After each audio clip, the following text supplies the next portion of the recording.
সমস্যা হয় তা না, অনেকগুলো কারণ মিলিয়ে ওভার অ্যাক্টিভ ব্লাডারের সমস্যা হয়।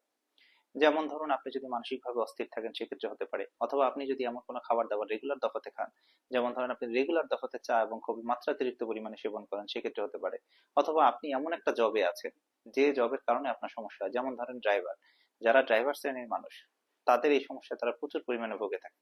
কারণ হচ্ছে কি, তারা যখন গাড়ি চালান ম্যাক্সিমাম সময় খুবই উত্তেজিত, মানে সে ম্যাক্সিমাম সময় উত্তেজিত অবস্থায় থাকেন। উত্তেজিত মানে হচ্ছে যে আপনার নার্ভ সবসময় অ্যালার্ট থাকে। এই নার্ভ সবসময় অ্যালার্ট থাকা মানেই হচ্ছে যে আপনার শরীরে অ্যাড্রেনালিন ক্ষরণ হতে থাকে। অ্যাড্রেনালিন ক্ষরণ হওয়ার ফলে আপনার নার্ভ সবসময় উত্তেজিত অবস্থায় থাকে, এবং এর ফলে যেটা হয় আপনার ঘন ঘন প্রস্রাবের সমস্যা বেড়ে যায়।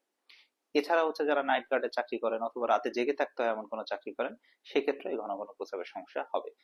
অথবা যারা কাজ করেন না কোনো ধরনের কিন্তু রাত বিরাতে জেগে থাকেন, অর্থাৎ ইয়ং ছেলে পেলে দেখা গেছে যে রাত্রেবেলা 2টা 3টা 4টার সময় ডেইলি ঘুমাতে যায়, লাইফ স্টাইল এগুলো ঠিক ঠিকানা নেই।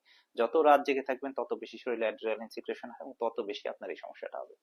সুতরাং এই সমস্যাগুলোর কোনো একটাতে যদি আপনার থেকে থাকে সেক্ষেত্রে হতে পারে। এখন আপনি বলতে পারেন যে স্যার আমি এই সমস্যা কোনোটাই আমার মধ্যে নাই তারপর আপনার হচ্ছে।